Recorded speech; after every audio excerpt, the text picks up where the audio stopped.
Welcome to this session.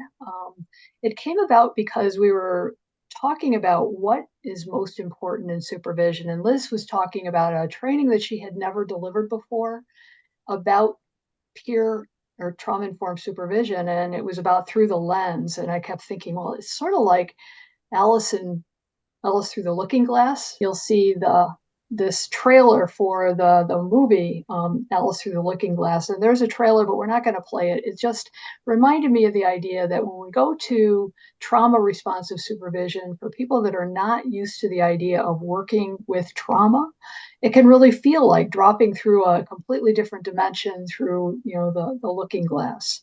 So with that, I'm going to go ahead and hand it over to Liz. You can talk a little bit about where this came from and how it came about.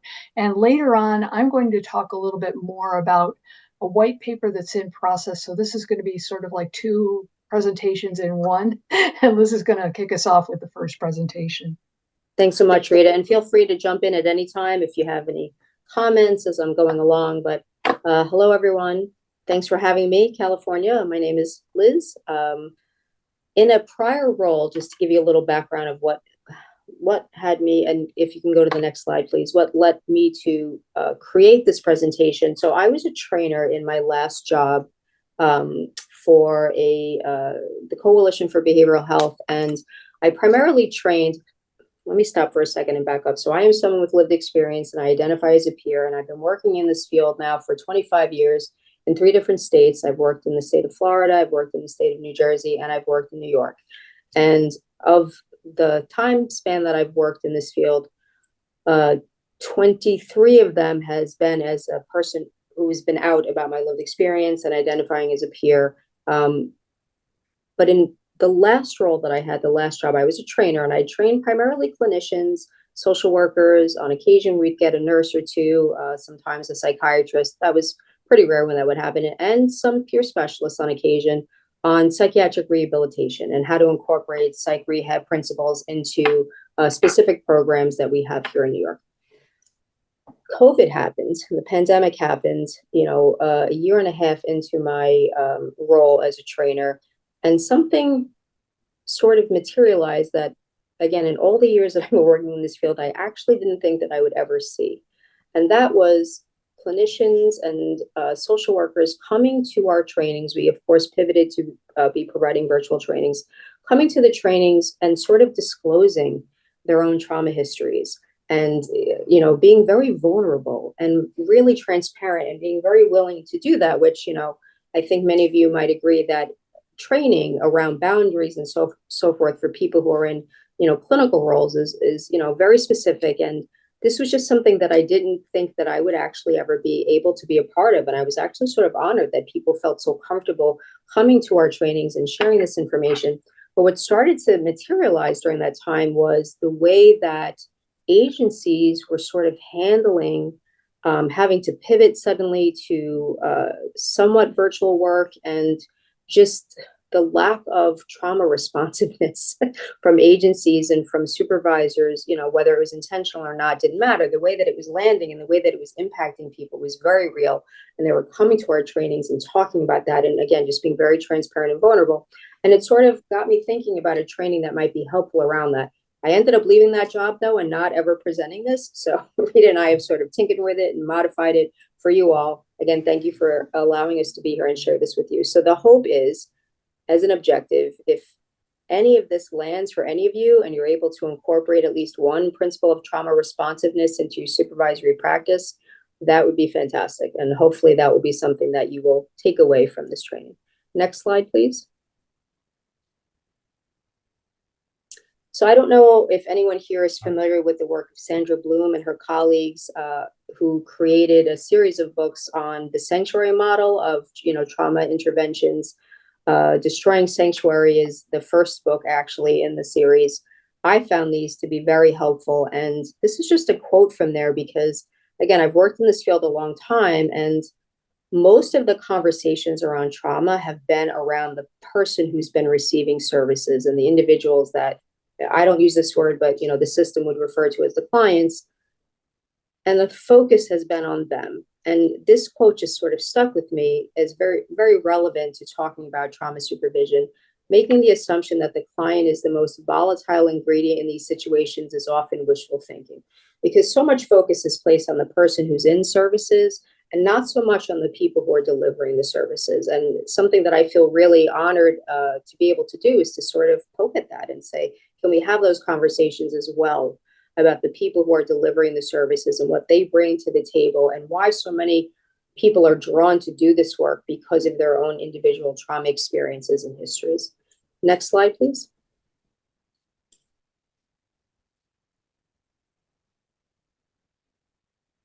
So the ways in which staff can be impacted who come to do this work. First and foremost, this is sort of like the best kept secret about, people who come in non-peer identified roles, who are drawn to do this work in all of the different disciplines that intersect, is that staff have their own trauma history.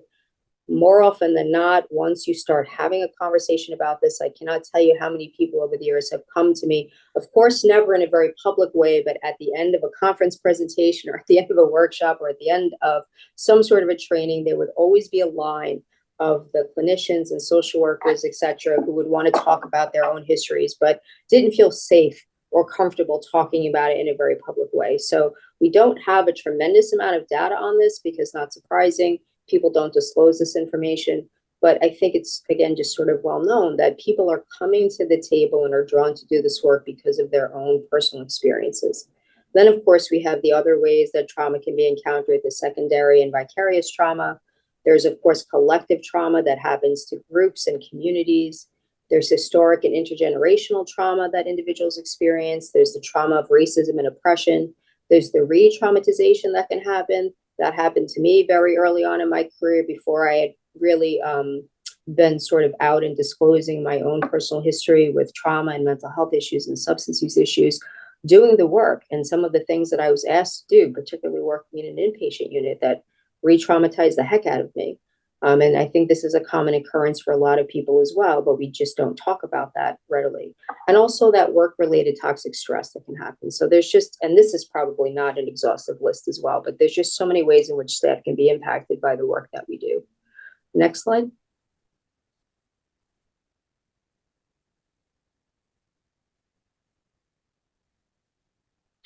And so when we take all of that into consideration and we think about, what should our response be? This, of course, came out again at the, very height of the pandemic, but still relevant and should have always been relevant. It's a quote from the National Council. As leaders, we need to focus on prioritizing not just physical safety, which again, thank you. For me, again, working in different places throughout my career, physical safety is usually where this attention is focused. But there are other aspects of safety that staff need to feel as well, and individuals that we're providing support and services to.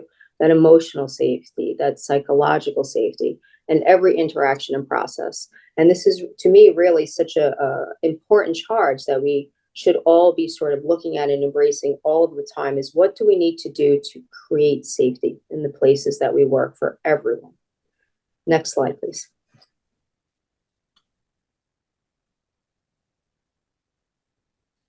Oh, I think we skipped one.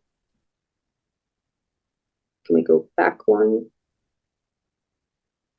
So again, in the forward one, in the years that I've been a supervisor, these were not even things, probably like many people here, I was sort of thrown into a supervisory role without any real training, without any context. I believe the words that were said to me very early on was, you show up to work and you're dependable. How would you like to be a supervisor? And, I, of course, said, yes, of course, that sounds like a great idea. And really probably did some real harm, quite honestly, in those early years of just not understanding trauma and trauma responsiveness, and also just the essentials of supervision and what would be important to know as someone who's now charged with supervising staff.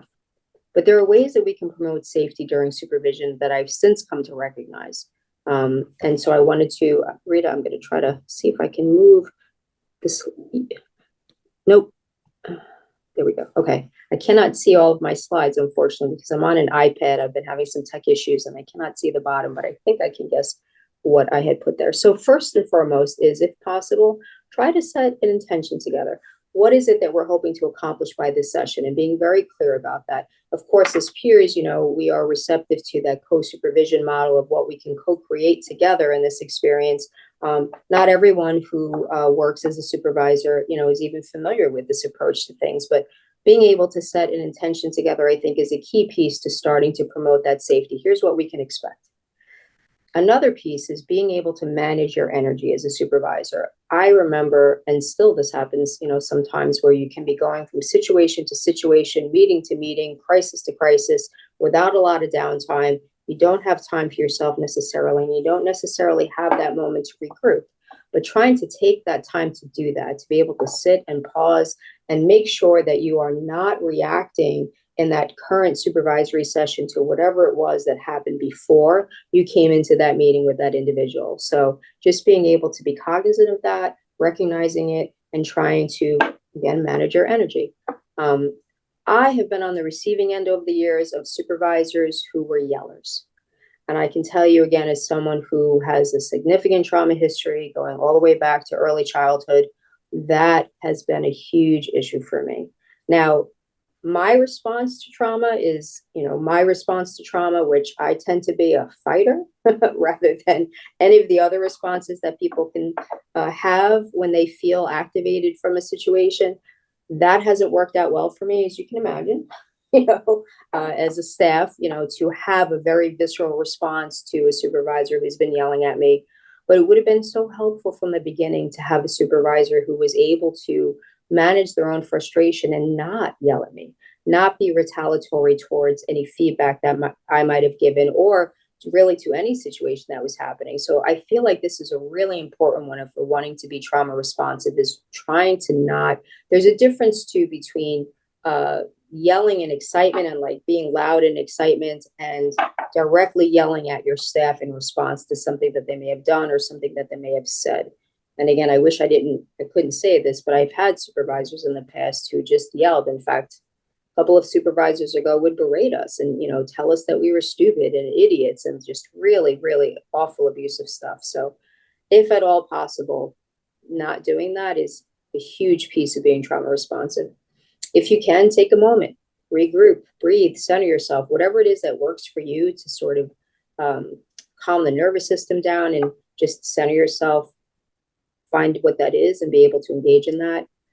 Documenting and providing copies during supervision. This is something surprisingly that not a lot of people have been trained to do, and we don't always do regularly, but being able to provide your staff copies of what the discussion was and being very clear and transparent and organized about it to the extent possible provides predictability and certainty for staff, and it can be something that really helps manage individual trauma responses that may be happening. Follow through. So if we say we're going to do something, make sure that we are able to do that. And if for whatever reason we cannot do it, being very clear and transparent about that as well. When I say model, I'm talking about how we would like to see staff interact with us. We need to be able to show them that we're capable of doing that as well. Minimizing surprises. So this is something that has been a huge issue for me over the past. Not knowing what's coming and just having things thrown at me or being put on the spot in the middle of meetings or just not having context for things and being asked to speak about things has been something that has been really triggering for me. And other staff that I've supervised as well have brought that feedback back to me that when possible, if I can just have a heads up, so I'm not walking into things and not knowing what's happening. Creating learning opportunities. So that supervisory session really is a time where we can learn from our staff as well. And then the last one is recognizing vulnerability as a strength. So for those of us who sit in peer positions and use our lived experience as a part of our work, that puts you in a very vulnerable position, especially if you're the only peer on a team, which sadly still is the case in a lot of agencies and a lot of places. You're the one person who's being asked to use your experiences as a part of your role, and you're sitting on a team with clinicians and doctors and nurses and other folks. It creates, it puts our stuff out there all the time. It can be an additional stress to still be doing the same workload as other people, but being known as the person with an issue on the team. But that's a real strength. And it's something that I think we could do better as supervisors in recognizing is being put in that that position is really something that not everybody can handle. It's not for the faint of heart. And it's a real strength. And just recognizing that and honoring that, I think, is a part of good trauma responsive supervision as well. Next slide.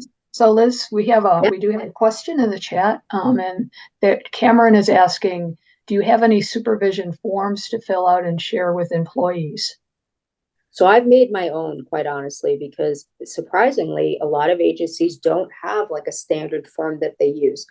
One that I created for myself for supervisory sessions, sort of like laid out, well, to be honest, I tried to incorporate some strength spotting in it, and I would try to set an intention at the beginning of the supervisory session, where I would, sort of talk about the staff that I was meeting with and just highlight something that I noticed that they did recently that, was really awesome. And I was really, excited to see and really saw them in their elements and just, being themselves and, just highlighting that for them and say, hey, I noticed that when you were running that group, you were really engaging and you were able to use your lived experience in a way that provided hope.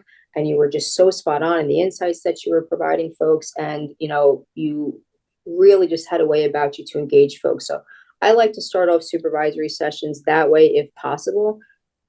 I can tell you sometimes when you work for government, it can be harder to do that because you just have so many competing issues that are coming at you at all time. But when I can remember to do it, I do it. And then I would also just put on the form what my agenda items were and bullet point those out, what their agenda items were that I would ask them to bring and send me in advance so I could put it on the form. And then I would also try to end with something highlighting, again, some strength spotting or just recapping what we talked about and anything that we both learned from that situation. I mean, if your agency isn't providing you with a form, create your own and just really put in there what you think would be helpful. The point is that folks get it. They get something in writing and it just sort of captures that session together. They can go back and refer to it. I myself have memory issues. Years of psychiatric meds has really, impacted my memory over the years, and it's helpful for me to be able to see it as well. And I will take notes while we're in the supervisory session and sort of do a collaborative documentation, version of that, during it and just say, hey, am I capturing this right? Does this make sense? Is this what you said? So I don't have any forms. I made my own. Great. Thanks, Liz. And I just want to give a quick shout out to Cher, because Cher has a supervision toolkit that I know has forms for, agendas and how to set things up. I don't know your first name, but Gutierrez? Yes, Sergio. I would like to share as far as supervision form that I use. Basically, it's on a Microsoft Word document. Kind of capture everything with some quick notes while I'm doing the supervision, and then what I do is email the peer and CC myself of what we talked about that day. So normally supervision is every once a month, but for now we'll be doing it every week, and kind of like just kind of touch base, kind of see where they're at. And then eventually it'll go to 2 weeks and eventually it'll be monthly.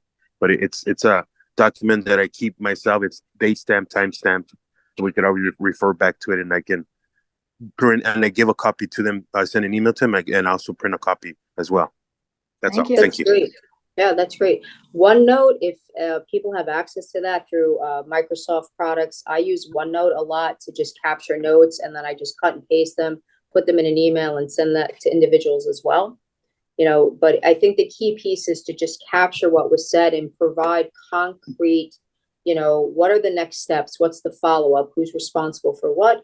And that sort of, level of detail staff find really, really helpful. I was not aware of this toolkit. I wish I'd known that because I probably would have referred to that a lot earlier and used that. So I just made my own forms. But if there's a toolkit that exists, that's great. Yep. Go ahead. Next slide, please.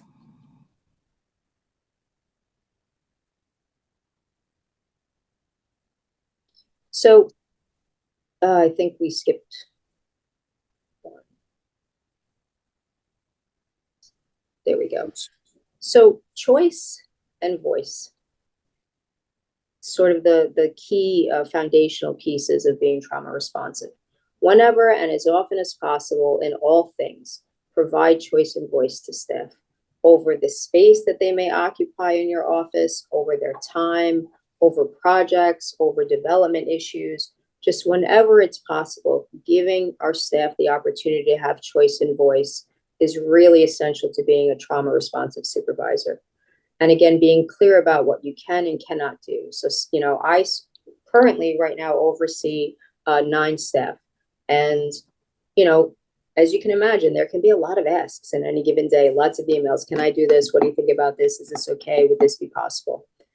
There are things that I can accommodate, and then there are things that need to be paused and have to wait on, and then there are things that just absolutely cannot happen due to the nature of where we work. Being very clear about that is very helpful to staff, because they know what to expect, and you're being transparent and you're being clear, and they have an expectation that they can depend on you for that. Also very trauma responsive. Asking them for what they think about things, providing autonomy as often as possible, and being flexible. And this was a key piece for me as well, as someone, you know, in my own needs from supervision, is respecting my time as much as their time is being respected. So, you know, I don't have control over my calendar. People will put appointments on my calendar at any time, all day long. And it can feel sometimes out of control, because you don't, when you're trying to schedule a meeting, let's say with 30 people, and where I work, that sometimes can happen. You don't get a lot of say sometimes over when the meeting happens. And there are times when I look at my calendar and I can have 3 or 4 competing meetings at any given time. So whenever possible, and I want to say that again, that's the nature of the place that I work in. If we can respect their time and be scheduling meetings, etc., around, you know, times that work for both, if that's possible, very helpful from a trauma responsive lens. I see the chat is blowing up. Rita, are there more things? Yeah, Carrie was asked, how would you handle a situation where management feels that a staff needs a performance improvement? I think it's a PIP, but you feel that the situation has already been resolved. So I feel like I've been in that situation before. I have found myself in a position to advocate for my staff where, and again, keeping good notes is a key piece to being able to back up when you're saying that you feel a situation has been resolved. Being able to demonstrate how that's been resolved is helpful.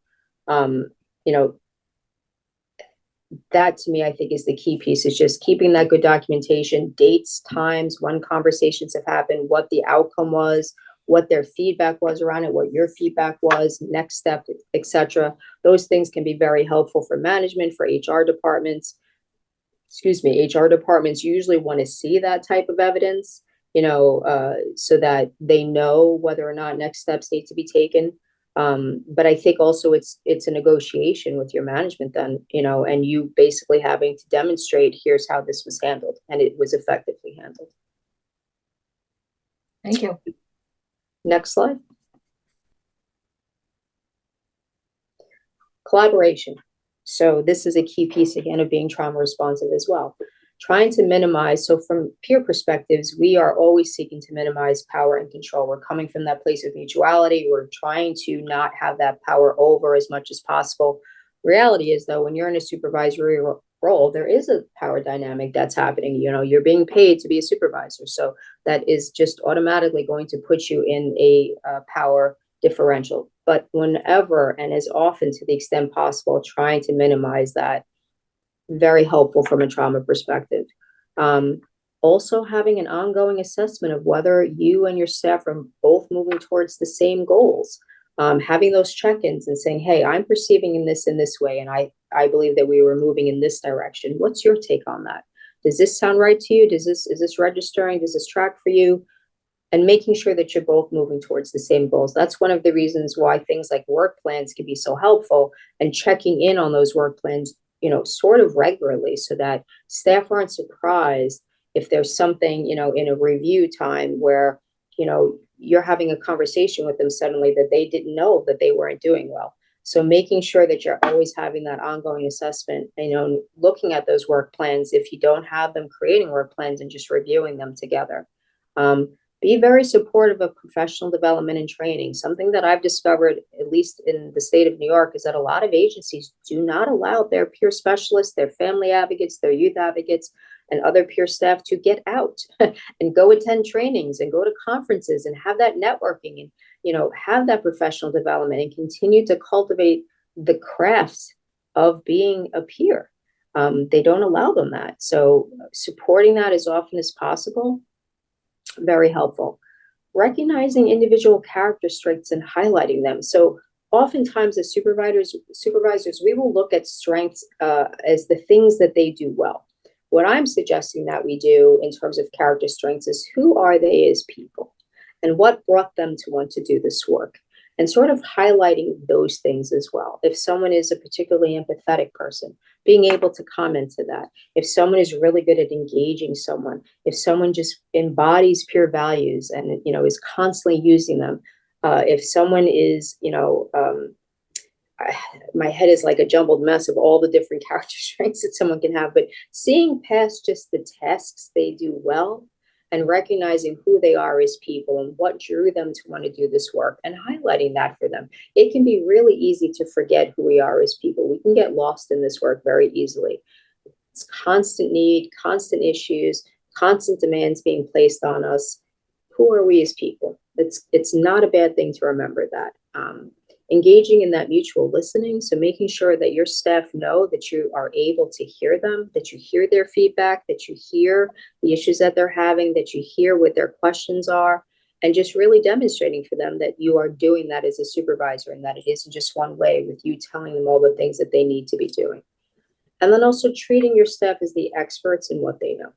So being able to recognize, this is a term that has been floating around lately that I absolutely love. I personally heard it from youth advocates, but I understand that this is a phrase that's been around for a while, that lived expertise, and just recognizing that, honoring that, and validating that. Also very helpful from a trauma responsive supervision perspective. Next slide. Trust, again, key hallmark of being trauma responsive. Trust isn't something that just happens automatically. This takes time. And just because we say to someone that you can trust me doesn't mean that they're going to. Actions really are what demonstrates and builds trust in relationship. So that's something that if you're a new supervisor, if you are suddenly moved into a supervisory position, if you're now overseeing staff that were supervised by someone else before, which is 99% of the time the case, be patient with yourself and with the situation and allow there to be time for trust to be built. Also, what helps build trust is being anti-racist and anti-oppressive. So this is something that, again, when I was as a trainer, listening to the feedback from folks of color about how important this is and how essential this is in doing the work that we do, and recognizing policies and procedures and processes in our organizations that might actually be contributing to this and making this worse. Microaggressions, racist policies, trying to be anti-racist and anti-oppressive in everything that we do, recognizing and hearing from your staff of color who may be telling you, this is not landing for me the way that you think it is, or here are the issues that I'm having with this, not seeing themselves represented in leadership, not seeing diverse leadership, not seeing the thoughts and the feedback and the perceptions and the needs from communities of color and other groups being represented, throughout the agency. So just really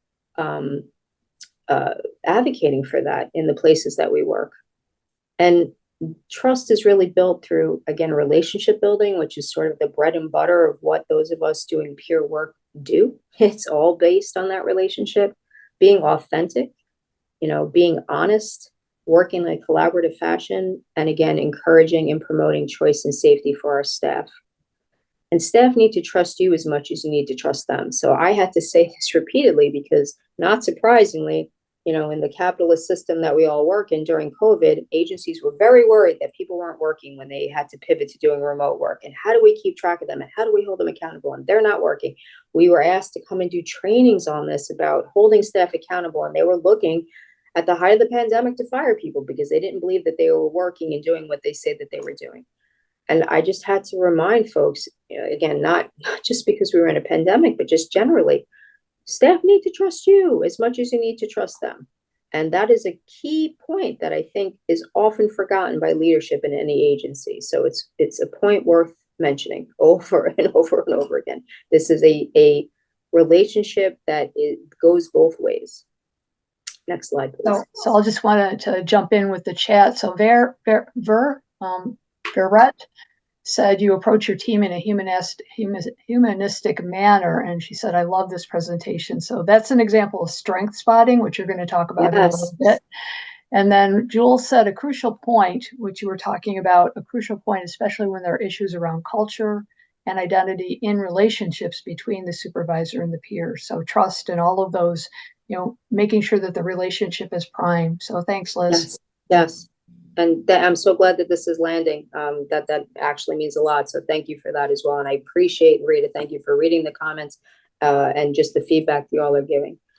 So there are ways that, we talk about employee empowerment. I have to say, honestly, on a personal level, I sometimes question the use of the word empowerment because I think that already highlights a power differential. And from a peer perspective, we're trying to avoid that. But this is a word that's used constantly, and I think it does make some sense in terms of employee empowerment, because something that I'm discovering from agencies that are not peer run specifically, that may have programs that are peer staffed or specific initiatives where they have peer staff employed, is that oftentimes there is a fear to hold peer staff accountable in the same way that they will hold any other staff accountable. And this is actually a resounding theme that's been coming up quite a bit lately.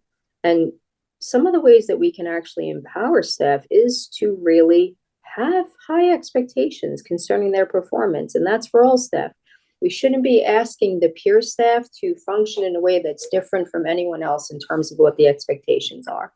And I think we do a disservice to people and, quite honestly, to these professions. I know that there are, we're, as a community, let's say nationwide, there's not a lot of agreement about whether or not peer support work and peer specialists, even SERPAs are folks, well, that's in the state of New York, but people who are peers working on the substance misuse side, family advocates, youth advocates, we do a disservice to folks if we don't have high expectations as well for these professions, because we're in a struggle right now to be recognized as professions. All of these other disciplines had their time. Social work had their time of struggle and not being recognized and validated. Psychiatry sure as heck had that time of not being given that. This is our time, and it's a time that's been going on for quite a while. So having really high expectations and also supporting staff, we know that you can do this, I think is a key piece of empowerment. Expressing that confidence in your staff's abilities. You've got this. And if there are pieces about it or areas where you're not feeling very confident, what support do you need so we can get you to that place where you're recognizing the strengths that you have and you are feeling confident? Allow employees to participate in the decision-making process. This is key. Allowing employees to have freedom and autonomy in how they perform their jobs to the extent possible. And use the position of power that you are in a positive way, and limit the use of coercive power. And I cannot see what that last point is now because, Rita, your lovely face is blocking it. Can you read it for me? No. I'm sorry. It's just the way the iPad is. Yeah, can you read that last one for me because I can't see it? The comment or the graph? The last sort of piece of this on the far right. Preferences and permissions management. Yes. Okay. So that's the one when I found this particular visual that I'm not sure what they meant about that. All of these other things I think are key. I'm not entirely clear, but this was worth it to me to put it in here because I agreed with all these other things. So thank you, Rita. Next slide. Brian Michael said, this is in reference to holding peer staff holding staff to high expectations. So he was just commenting on holding staff to high expectations of what you were talking about. Yep. We do folks a disservice if we don't. Now, of course, there are accommodations and discussions and things that, happen in any workplace, but to not have the same expectation for peer staff just because they're peers. And I'm aiming this at folks who are in non-peer identified roles. is not, it's really doing a disservice to these disciplines, and folks deserve better. Folks deserve better than that. So some supervision styles that can activate staff trauma, definitely that authoritarian, staff can't be trusted, that sort of mentality. I am the boss, do as I say, and just always looking for something to be going wrong and ways to, sort of get staff in trouble. That is definitely very, very activating for folks. Also, very bureaucratic style. So staff have very little voice and choice and just being very inflexible. These are also approaches that can sort of be activating for people. Being very task oriented. So the focus is always on the product and what's productivity like, and very rarely on staff development or celebrating the good things that we do, celebrating, the wins, celebrating the hope. Everything is based on whether or not you've met that quota, worked with X amount of people, got that progress note done, came in on time, etc. Not saying that these things aren't important and necessary parts of our job, but what about all the good things that staff do and being able to celebrate that and recognize that? Next slide. How are we on time, Rita? Are we doing okay? Yeah, I think we're going to end up skipping the the scenarios just because we'll need to have time for my part of the presentation. But I think you're doing okay otherwise. Okay. So here's the closing remarks is going to be at 5. People might start coming into that, just so you know, but you basically have until 5. Okay. Oh, okay. Okay, great. So you all can feel free to put this in the chat. What style of supervision do you think this one might be? So more than half of the staff at XYZ program are working remotely, and leadership is concerned about productivity. The executive director decides that staff need more accountability, and your supervisor subsequently lets you know in supervision that all staff will be required to work a 9-to-5 schedule, no exceptions, and a weekly report must be given of all work completed. And failure to do so can result in disciplinary action. So of the 3 styles that I mentioned before, maybe can we go back one slide?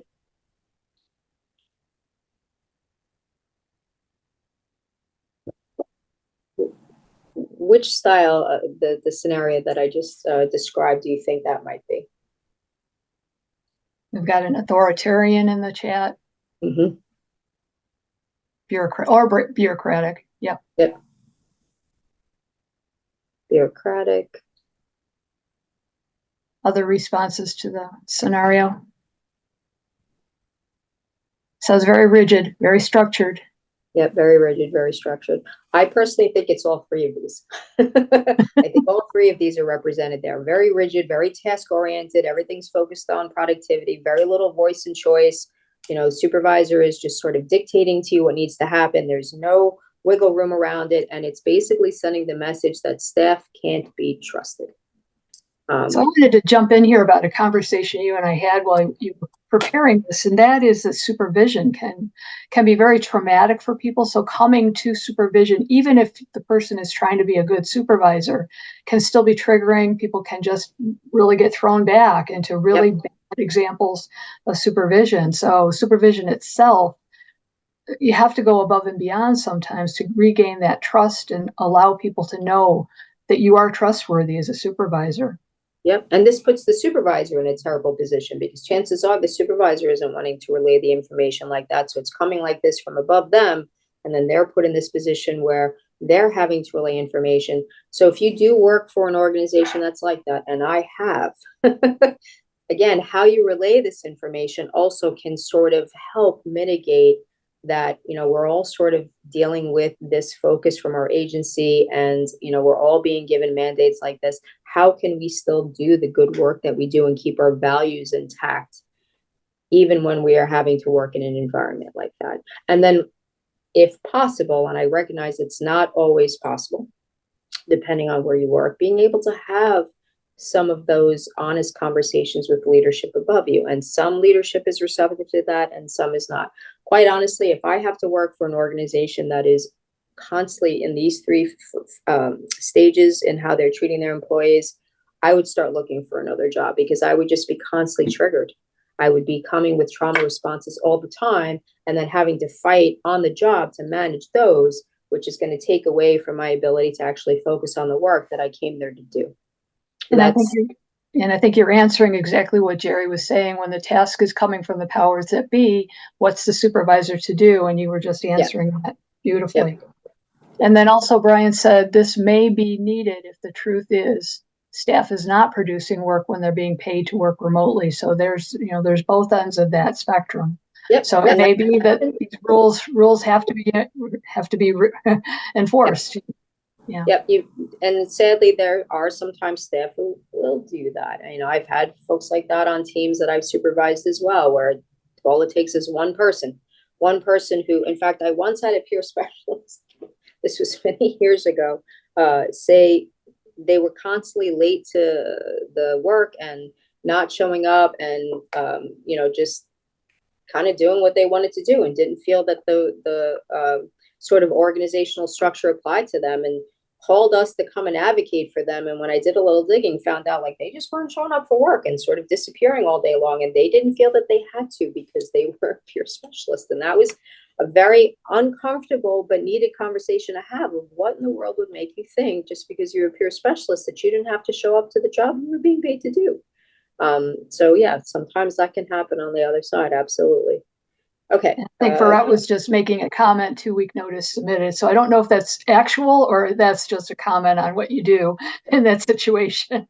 Yep. But of course, hopefully if you are in that situation where you have to do that, you do that wisely, where you are looking and planning and finding something else first. Sometimes that's not even possible, though. We find ourselves in all sorts of scenarios sometimes that aren't the best for us.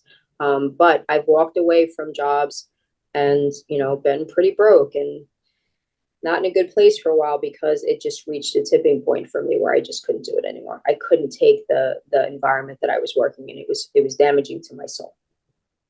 Sometimes, unfortunately, that is the case. Okay, next slide.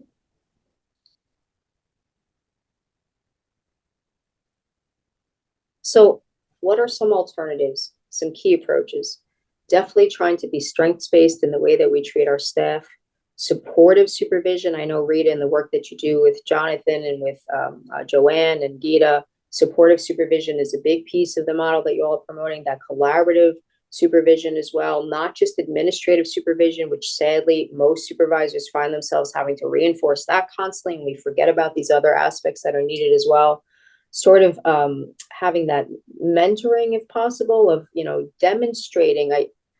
I use the word modeling. Sometimes I stay away from that, but I think as a supervisor, I think it is important to model for staff what we would like to see. We have to be able to provide for our staff as well. And then just being, if possible, educating staff if they really don't know. For some folks, they've been out of the workforce for a while. They haven't had a job in some time. You could be working with people who this is their first job they've ever had, and they don't know these things, and holding people responsible for things they don't know.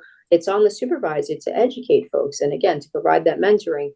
This all can help with the trauma responses that we may personally be having as supervisors and that our staff may be having, because it creates that safety and that predictability and just knowing what is expected. Next slide.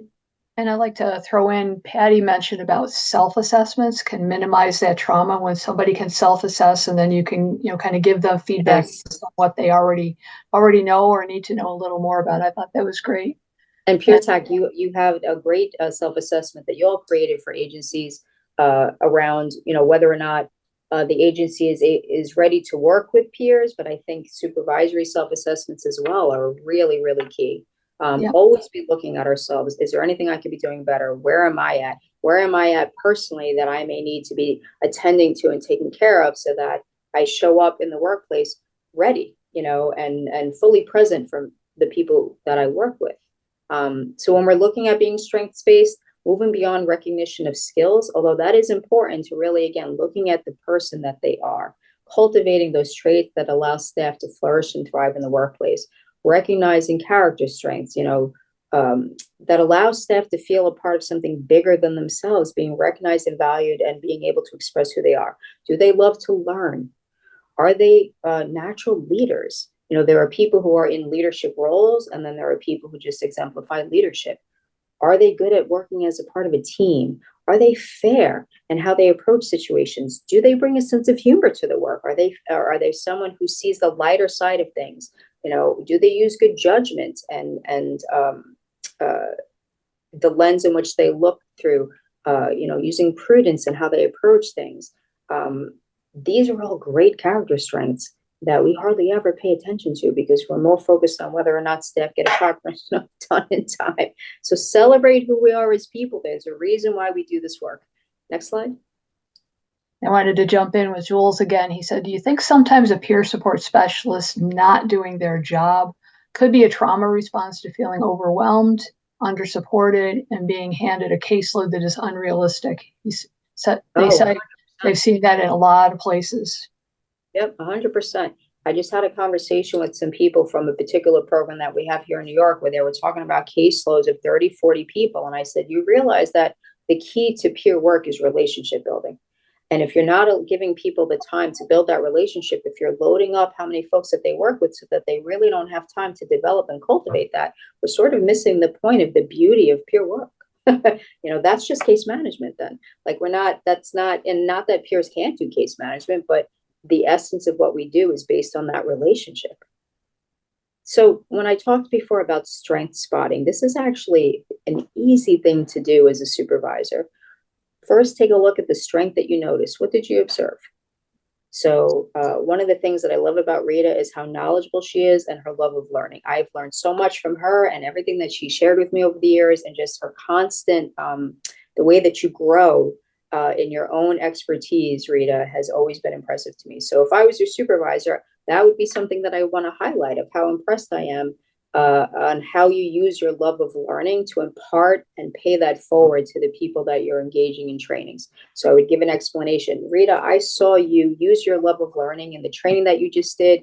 You did it in this way, this way, and this way. You brought this information forward, you brought that information forward, and you sort of brought it around nicely, full circle, so that people knew the beginning, the middle, and the end, and had a takeaway.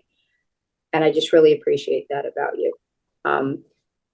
Express that appreciation and affirmation. Why do you value that strength? I value it because I see you really being your true full self when you're in the middle of a training on a topic that you love. I can see you just being fully you, and I just love that. And that's how I see it when I'm watching you do trainings. And I'm actually doing this right now. I'm literally strength spotting to you. And I see it as being a key part of your role because you're a trainer and you've been a leader in the peer movement for such a long time. And I just really value the lived expertise that you bring to the table. People need to hear things like this more. We don't hear this stuff enough because it's just so much work all of the time. So taking that moment to just strength spot can be so valuable in sort of recentering folks, reminding them about their why. It's not a bad thing to do as a supervisor. Next slide.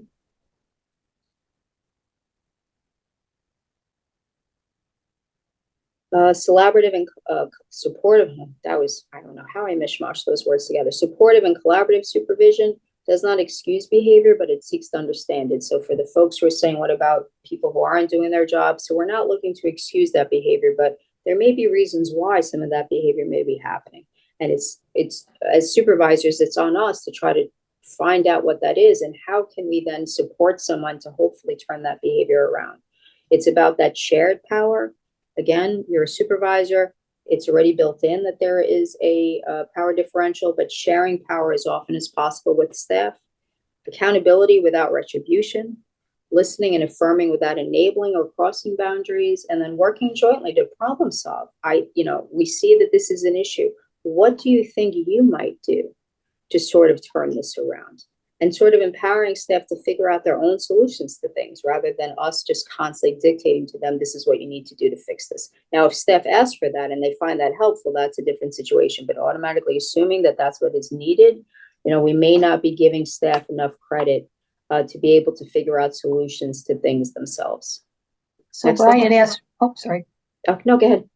So Brian asked me, and this might be a good segue to that. He said, sad to say, the thinking that I am a peer and I don't have to play by the company rules is in my experience, very, very common. Yeah. All right. Thank you for that validation. I wish that wasn't the case. I think we do have a lot of work to do as disciplines and as professions to sort of get the organizations and the agencies that we work for to understand that we bring so much to the table and that we are staff capable of doing the same things as everyone else in terms of responsibility and accountability. Yeah, a lot of times, unfortunately, it feels like the systems that we work in just see us as paid patients. And I don't use the word patient personally, but that is the perception that I have come to from interacting with a lot of agencies who have very low bars, where there are peers who are not doing the work that they're being hired to do for months, if not years, and other staff would be held to a different standard around that. Rita, do we need to move forward? I want to be cognizant of time. Yeah, but keep going. Yeah. Dims the light on all of us. Yes, absolutely. Again, regularly assessing and providing training opportunities, modeling the care of self. So if I'm not taking care of myself in whatever way makes sense for me, I can't expect my staff to be doing that either. So we really do set examples for people, and people watch us sometimes, whether we realize it or not, to see, how am I handling my stress?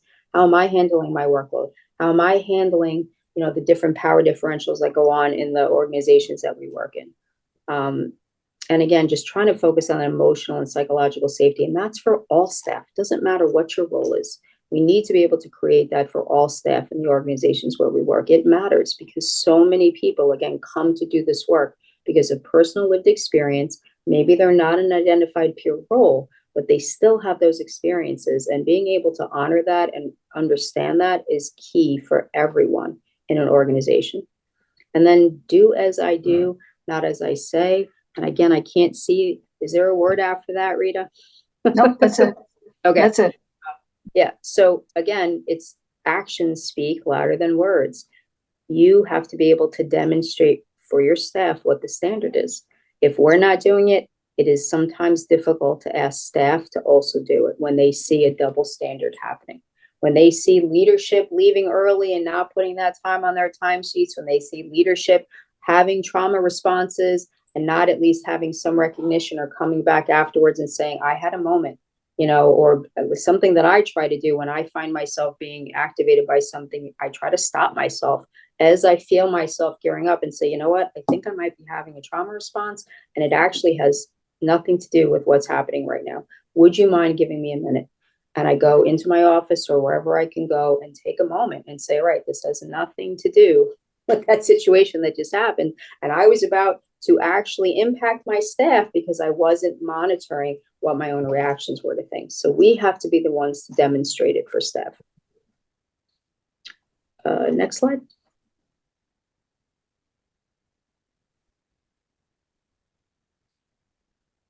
Again, trauma responsive asks what happened, not what's wrong, what happened. So asking what happened, developing an understanding of the possible. Now, I don't mean this in a HR lens way that they would not want us getting into people's business like that. And there are certain questions you cannot ask in the workplace. I'm saying for your own self-reflection, asking what happens when you have a negative interaction with staff, when staff seem to be struggling, rather than immediately going to that negative perspective, trying to explore what might be going on here, what might be behind this, and how can I adjust as the supervisor to better accommodate and approach the situation. So developing an understanding of the possible existing issues through relationship building, and then using that understanding to navigate discomfort and difficult conversations. Because as a supervisor, you will have a ton of difficult conversations and will always sit in a place of discomfort. But trying to develop an understanding of why staff may be behaving or reacting in the way that you are is part of what's needed to be able to bring resolution to those issues. Okay, next slide.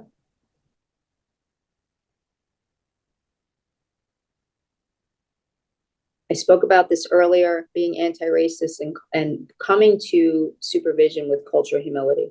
It is important to amplify the voices of your staff. For example, I work in a place that, I work for the state of New York, so it's a very large amount of people that work. Being able to make sure that the perspectives and the understandings of all staff are represented and not just a few staff. Coming from a place of not knowing, pushing back whenever you can on the hierarchical power structures that center whiteness as a construct, that power over, being able to self-assess, self-evaluate and being self-aware of yourself, your own biases, your own misunderstandings. You know, again, I'm a middle-aged white woman. Whiteness has been shaped a lot of my perceptions and views over the years, and I have to consciously work to make sure that I am coming from a place of not knowing, and being willing to learn and ask, to make sure that I am not engaging in anything that is harmful to my staff. Celebrating and promoting health and well-being over productivity. This is something, the older I get, I come to realize more and more. I am more than my productivity. I am worth more than how much I produce. I wish I'd known this so much earlier in my life and hadn't brought in necessarily to success and happiness and well-being being measured by how much work I'm able to produce. That can lead to less stress. It can improve morale and increase productivity by default because people feel valued as people and not by how much they produce. I don't see this country shifting in our perceptions about this anytime soon, but I think we can make small changes in just how we approach the work. Next slide.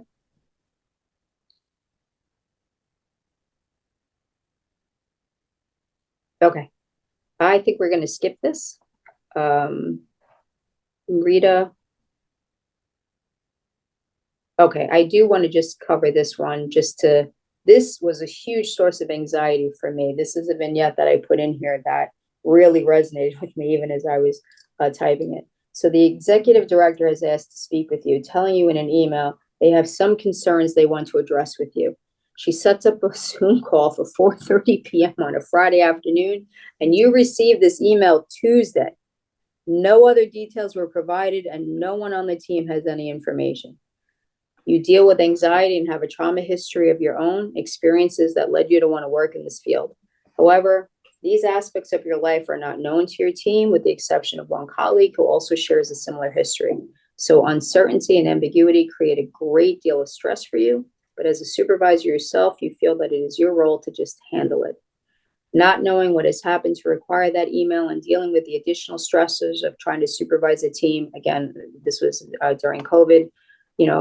During the post-COVID workforce crisis, you find yourself feeling really unwell by Friday. You're snapping at staff and you're feeling extra activated. Does this sound like a scenario that any of you have ever dealt with before? This very power over, I'm going to wait until the last second on a Friday afternoon to deliver some possibly critical or bad news to you, and have you sit on that all week, and you can just feel your stress building and building and building. These are actually the types of scenarios that are very trauma producing for all of us. This vignette was written for folks in non-peer identified roles, and this resonates with so many people, clinicians, nurses, doesn't matter. This is putting people in a setup situation.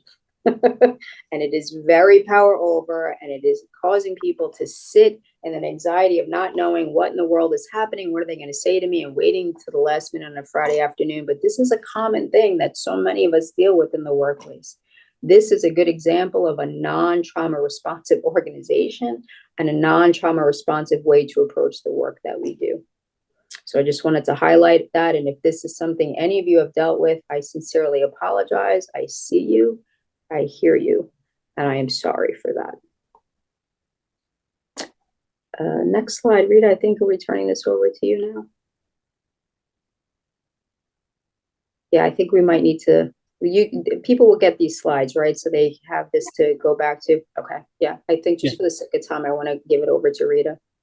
Yeah, and I think, well, people have been putting questions in the chat, but they can, all of you can continue to put questions in the chat, and Liz can chat with you while I'm going on to my next portion of the presentation. But thank you so much, Liz. That was really, really good. And you've got like 1 million people that want this presentation. Everybody in the chat saying, great. I want it. I'm putting it in the chat along with a link to get it. So yeah, great. Okay. So I'm going to take over now, and I'm Rita Cronise, and I mentioned earlier that I'm with the PeerTAC. It's a technical assistance center in New York State. New York has generously funded a technical assistance center mainly geared towards organizational development for peers. So we have a lot of work that we're doing with organizational development. But my particular presentation, if you could go ahead to the next 2 slides, I think, maybe to the very beginning. Yep. Okay. So for one thing, because this is a presentation on trauma, back one. No, back to the picking grapes. back. No, actually, yep, back. So what I'm going to do is I'm going to just start us in picking grapes. So when we talk about trauma, often we talk about wanting to get grounded and really bring us back to present moment. So in getting grounded and coming back to present moment, one thing that resonates for me that Liz says quite often, get out of your chair. So I'd like all of us to just stand up, get out of your chair, and I'm going to do an exercise called picking grapes. So everybody stand up and stand behind your chair and reach up way over your head and imagine that there's grapes that are on a vine that's way up high, and you need to get these grapes and you need to pick the grapes and you need to bring them down, and there's a bucket that you're standing in, a big bucket. So you're going to drop the grapes in the bucket and you're going to start stamping. And now you're going to reach up and grab more grapes and bring them into the bucket and start stamping. And one more time, reach up really high for as many grapes as you can grab and put them in the bucket and start stamping. And we can keep doing that for a little while, but I'm going to go ahead and ask Brian to move us ahead to this next portion of the presentation, because we're going to give you a sneak preview of something that a couple of my colleagues and I have been working on for a little while now. And actually, in the very beginning of this, my getting to know Liz and getting to know Jeremy and getting to know Jessica, they were doing presentations together. I think it was around 2016 or 2017 on supervision. And they've been doing presentations at conferences for a very long time. And at these presentations at peer conferences, Jeremy in particular and Jessica, Jeremy Ruling and Jessica Wolf are my colleagues that have been working on this project. We're gathering input from the peer workforce about what was most important to the workforce, the priorities that just really needed to change for the workforce to be effective. So, priorities for supervision, listening to the peer support workforce. The following is a preview of action items related to supervision and trauma, which are the 2 areas in this particular presentation that we were talking about. There's actually 10 priorities, and we're just picking 2 out of those 10. So next slide, please.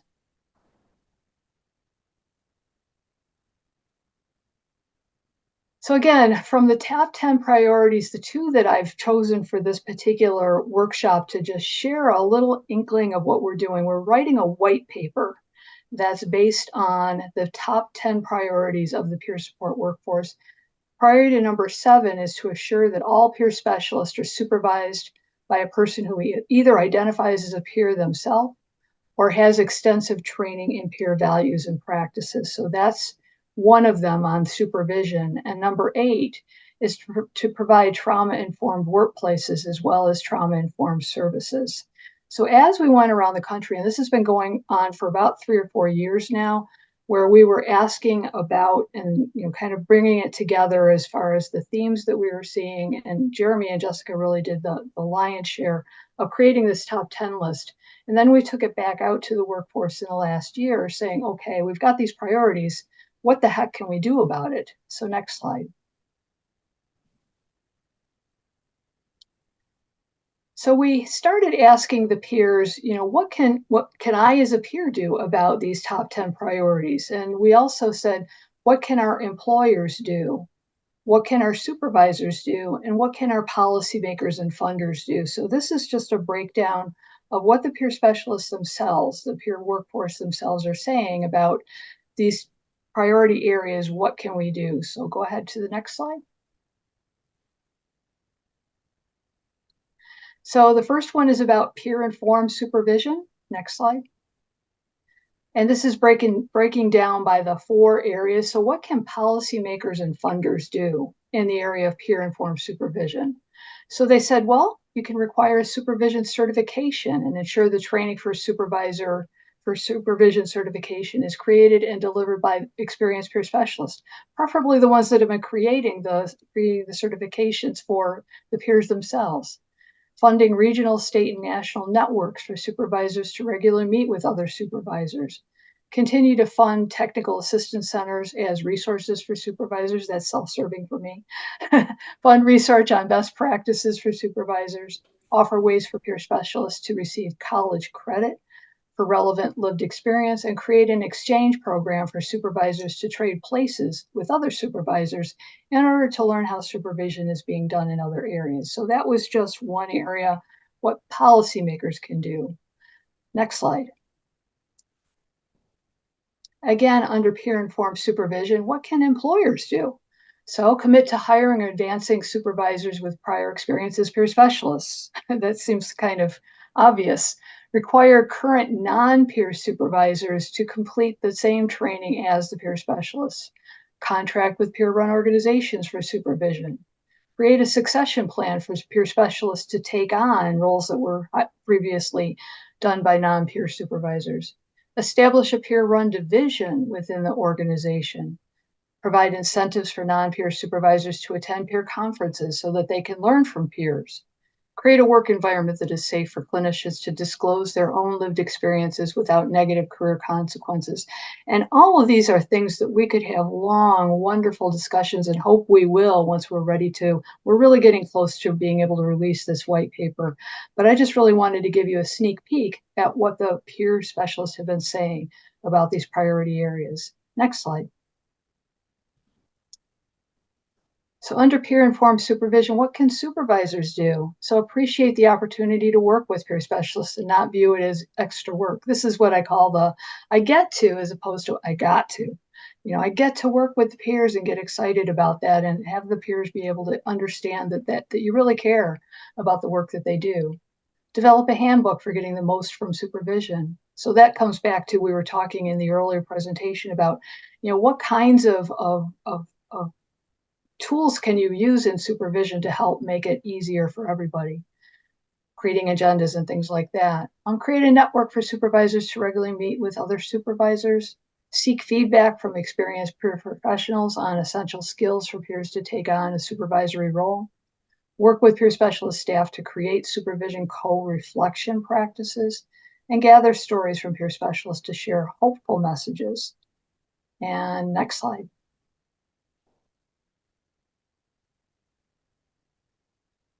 And then what can the peer specialists themselves do? Because this is where it really all started. Everybody was saying, well, everybody needs to do all of these things. And it came back down to, but as a peer specialist, what can I do in order to make sure that I'm getting peer-informed supervision?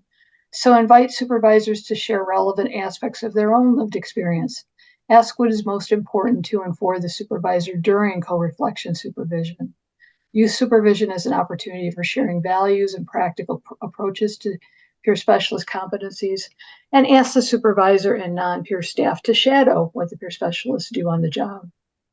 So that's kind of a rundown on, I know we're running out of time here, but I did want to go through very quickly under the trauma, because that's really where we started, under making sure that peers are getting trauma-informed supervision.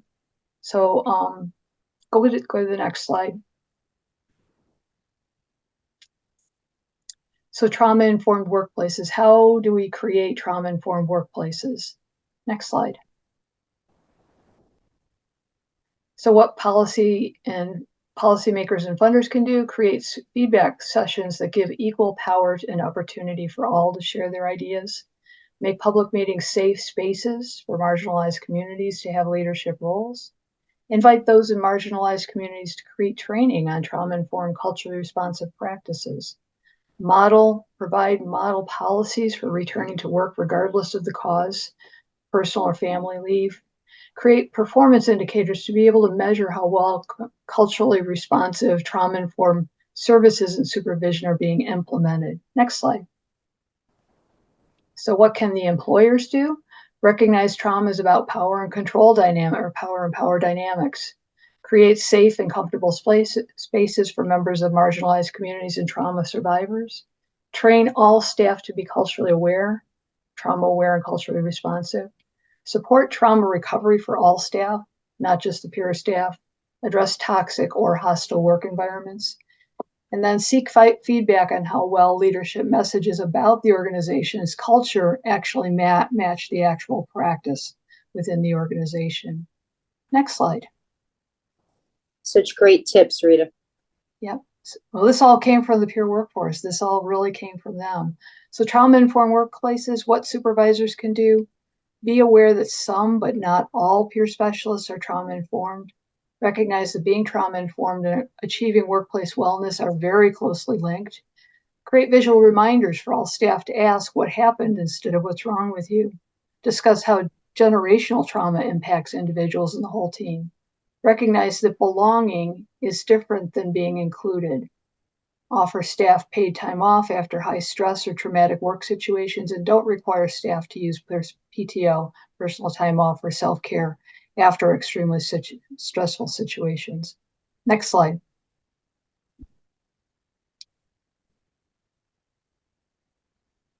And continued, what supervisors can do: support staff returning to work after being out, regardless of the cause. Include trauma awareness and cultural responsiveness on performance evaluations.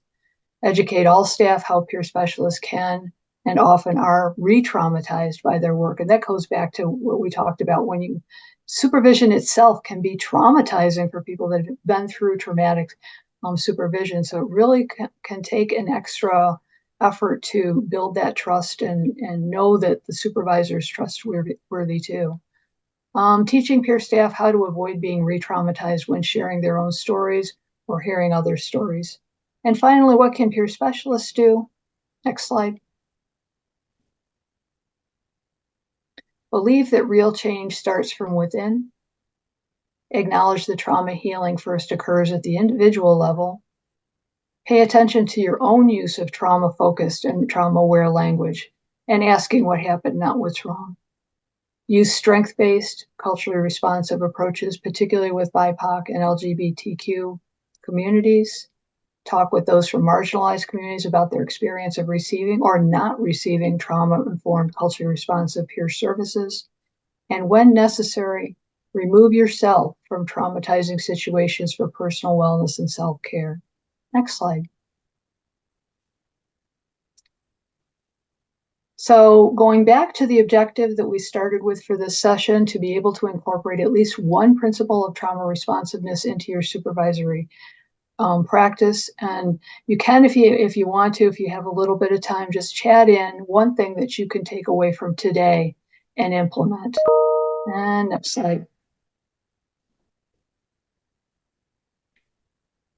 And I think if you want to put questions in the chat, I can chat respond to you if you want, or go on to the next slide.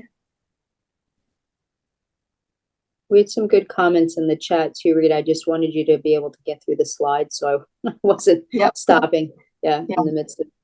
I just wanted to mention that there is a resource through the National Association of Peer Supporters, that there's 4 of us that have been working very closely in a work group for a couple of years, that created this book, which is a compilation of 40 authors that came together with narratives about things they had presented at national conferences. And there are a few actual presenters from SHARE that are included in the book. It's available on Amazon, and all proceeds from this book go to the National Association of Peer Supporters to help support their work. Next slide. And this is us. So some of the takeaways, Rita, we have: I am on the right track, respect, kindness, and dignity, thanking us for the session. This was the perfect way to end the day, with wonderful information that extends hope for all the work that we all do. Be upfront with what you're going through, transparency when and where at all possible. I shared the slide of what employers can do with my supervisor. That's great, Carrie, and quick. I guess you and your supervisor are there together. Well, I have to say, I really wanted to have Jeremy and Jessica here, but they were kind of like, well, we're not quite ready to release the white paper yet. So I just wanted to give people a sneak preview. So I hope they're okay with what I shared. I think they'll be fine. Yeah, this has been I was involved in the beginning, and then I had to step away, but that's a labor of love, definitely for many years. What happened to common courtesy? Yeah.